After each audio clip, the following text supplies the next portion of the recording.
Hey, what's up, guys? Today we're gonna be doing a GREN Maju deck profile. So it's GREN Maju Danger, actually, not just a regular Maju. The thing is with GREN Maju that this is the first deck that I've decided to build one card by card. Like, I didn't just buy the structure deck. So this is when I've started to realize that buying structure decks won't help me anymore. And I wanted to become a bit more competitive, so I played GREN Maju. Little did I know that GREN Maju is rogue. Anyway, no one heard that, okay? Anyway, let's just get straight into the video. This deck is quite good, okay? It's not a tournament deck, it's casual. But if no one expects it, then you could easily like top a tournament with it, top your locals, because no one expects you to go ahead and just summon GREN Maju, 10,000 attack for game. So first off, 3 copies of GREN Maju, because GREN Maju you need to play 3. Let me just quickly give you your banish lineup, okay? 3 GREN Maju, 3 Eater of Millions, and 3 Gizmek Orochi. This is your banish lineup. These cards help you banish a lot.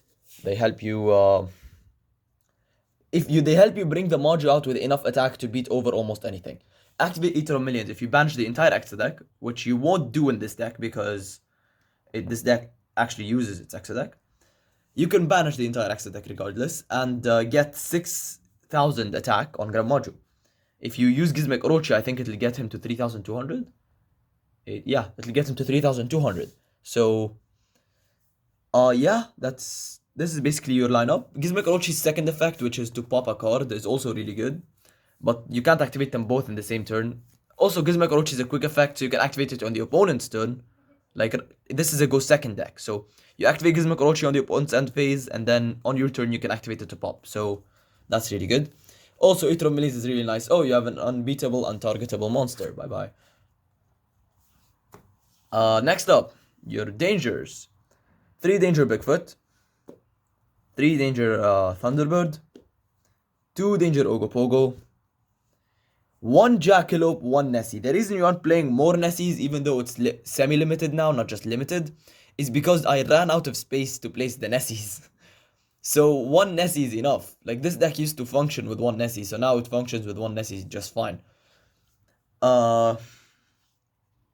You want to play 2 Nessie. If you have a card here if you don't have a card in this deck, you can take it out and place a second Nessie if you want. That's totally up to you. Your dangers, they're really powerful because they allow you to draw. Just 1 second, let me fix this. They allow you to draw, and they allow you to special summon level 8s. Like, you constantly bring out level 8s to bring your big rank 8s out. So that's it for dangers. Now we have 3 Gameciel because you need to Kaiju. Kaijus are really powerful because if the opponent, this deck can lose to like a single negate.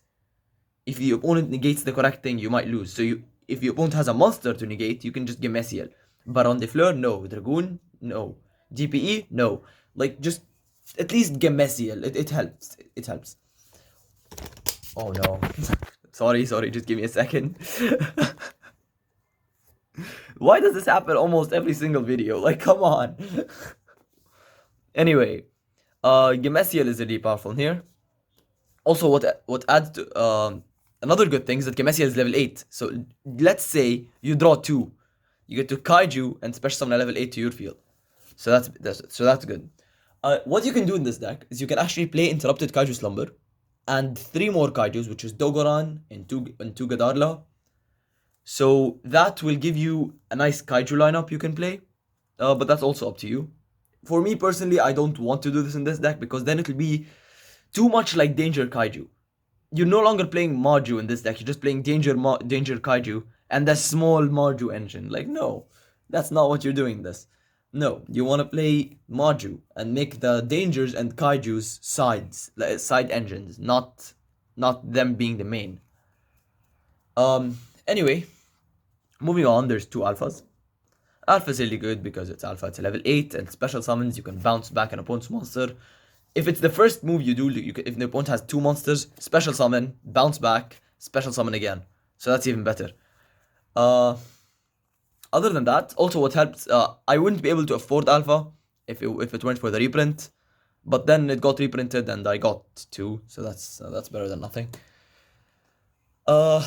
a couple of hand traps. You play 2 Nibiru, 2 Ash, and triple Shifter. Shifter in this deck is very broken, since it's a go second deck, and you literally want your cards banished. You need to play 3 Shifter. So it's not, you can't argue with the 3 Shifter. You have to play 3 Shifter. 2 Ash, because it's a go second deck, you want to Ash, and Nibirus. Surprisingly, this is a bit tilted apparently, okay? Surprisingly, almost every single deck in the game special summons 5 or more times. And more often than not, people don't even try to avoid Nibiru, because if they want to get their full end board, they have to play along as if Nibiru is there. So, as if Nibiru is not there, sorry. So Nibiru is there because just, okay, done. Like, well then what? What would they do? You just finished their combo. Unless they're playing Emancipator, then they're not gonna, then they're gonna continue. And even with Emancipator, they stopped the Block Dragon. They banned Block Dragon, so that's even better. Yeah, that's basically it for your hand traps. Let's just move on to the spells now. If you've been counting, you'll know that we have 9 spells left, okay? 9 slots left, and these will be 3 spells, 9 spells. 3 desires, 3 trade-in, 3 allure. Now, trade-ins, because you play a lot of level 8s in this deck, you might as well just draw with them. And desires is you need to banish, and you don't even care if this gets ashed, because okay, let's say you banish 10, then you have a Maju in hand, you don't even care, you just summon. Like that's very good. And allure is pretty nice because you have a lot of darks in this deck. And D-Shifter, if you draw it for turn, like after you already have a card in the grave, and you have an allure in hand, you can activate allure to draw 2 and then banish the Shifter because you don't need it. So yeah, that's basically it for the main deck. I already said you can play Kaijus, more Kaijus if you want. You can also play Numeron Engine, which works a lot in here actually. Moving on to the Exa deck. Juggling package. This is a very, very tiny Juggling package. Just Juggling, go first option, go second option. That's basically it. Yeah, I mean, you won't need more than this. The reason I'm not playing Extravagance in this deck is because, 1, you're playing Dangers. You want to be able to draw until the end of the turn. And 2, this, if you banish the Juggling, you just basically banished one of your win conditions. The Juggling is a very powerful card. If you bring it out like this and you already destroyed most of your opponent's cards or dealt enough damage, you can go new Numeron Dragon for game. So, yeah, the Juggling is very powerful.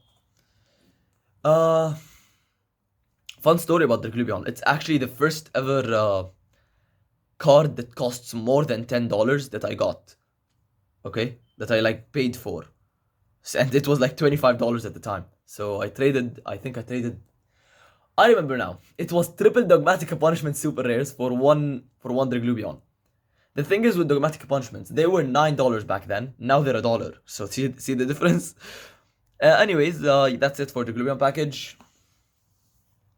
And most of this extra deck is very optional, by the way. If you don't have one thing, you can always change it out for another.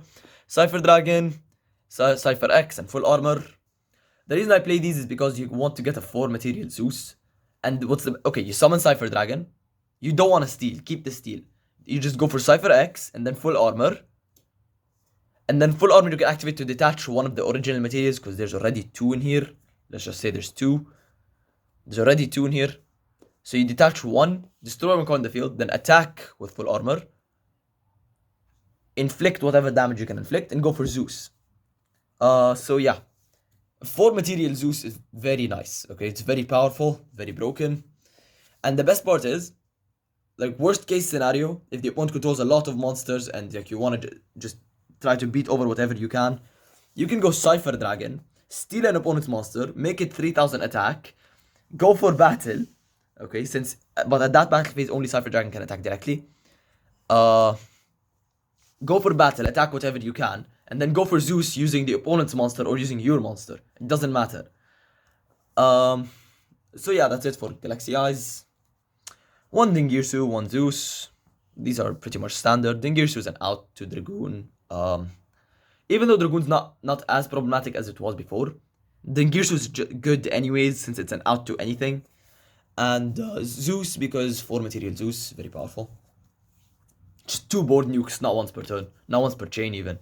Hieratic Sun Dragon.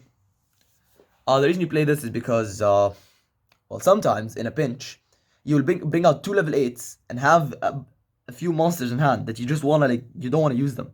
So you might as well just activate Sun Dragon to destroy 3 cards on the field. That's pretty powerful. And it comes in handy actually, you can just discard 1 to pop 1, it's up to you. Oh, and it can literally also pop itself, so that's even better. Now for the links. IP Masquerena, BROL Sword, Avramax, Anima, Nightmare Unicorn, Nightmare Phoenix. So, let me just organize these. Okay, let me just get something straight real quick. Anima is only there because I don't afford access code, okay? That's the only reason Anima is there. Also, you can use it to like link the Eater of Millions out off into... One second, let me just check something. Cannot be tributed nor used as material for a fusion, synchro, or exceed. So it can be used as link. That's good. I was just reading Eater of Millions there for a second because I thought that, oh, you can't use it for Anima. Oh, I'm in trouble. I'm gonna have to redo the entire video. No. So, IP Masquerena, because this is actually very useful in the deck. You wanna like be able to link on the opponent's turn, or you want to like bring out a card that can't be destroyed by card effects, a link monster that can't be destroyed by card effects. If you bring out BROL Sword with this, BROL Sword can't be destroyed by battle or card effects. So then the only way is to target it and negate it first, or send it to the grave. So that's really powerful. And if you bring Avramax out, oh boy. Avramax can't be targeted, can't be destroyed, and it can't be destroyed by card effects. So good luck removing it. The only way to remove it at that point is Dingirsu or Ningirsu. So that's it. Unicorn, because you want nightmares, and Anime because I don't afford access code. Also, Anime with a new reprint, way more affordable now, just $1. So that's way better. The reason the extra deck isn't sleeved the same sleeves, because Anima and Hieratic Sun Dragon are not in the same deck as these guys. These all are my Danger Kaijus. This isn't. So, that's different.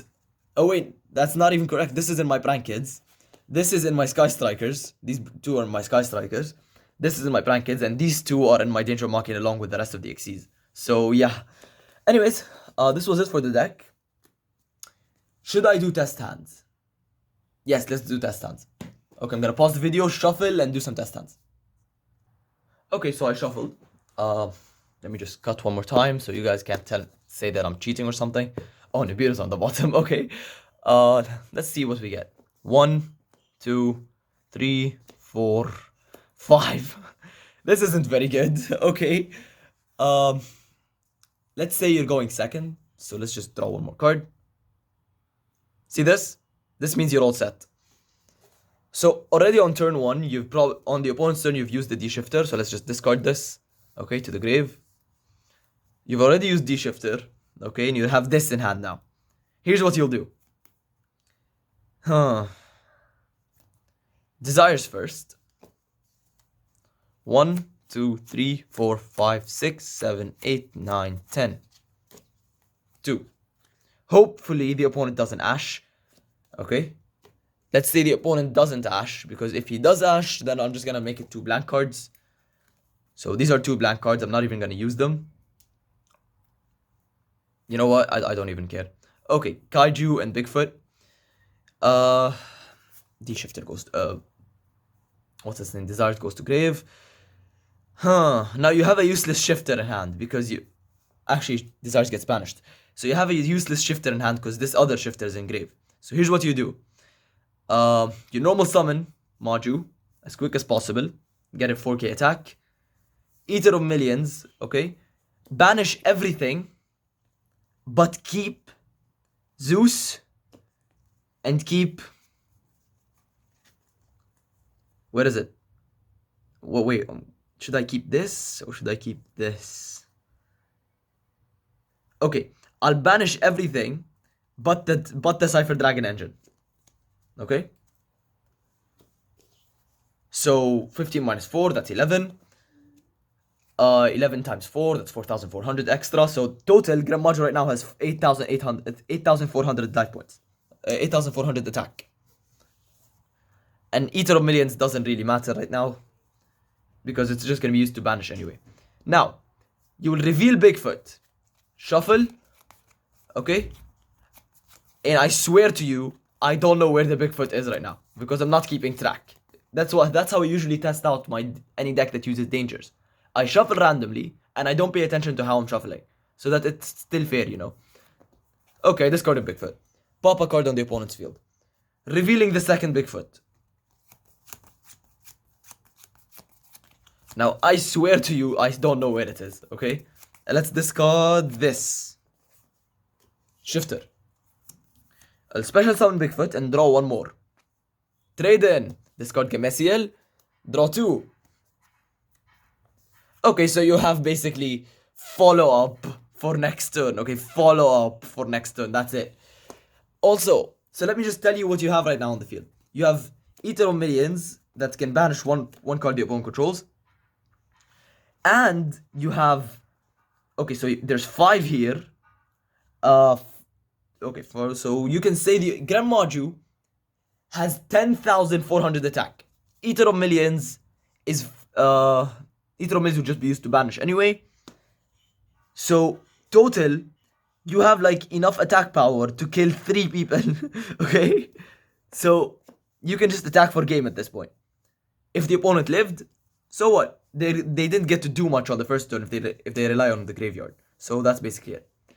Anyways, thank you guys for watching. This wasn't the best test hand, by the way. I just happened to break drawing 2 shifters. And I didn't draw much with the trade-ins. So, thank you guys for watching. Hope you guys enjoyed. And yeah, see you next time.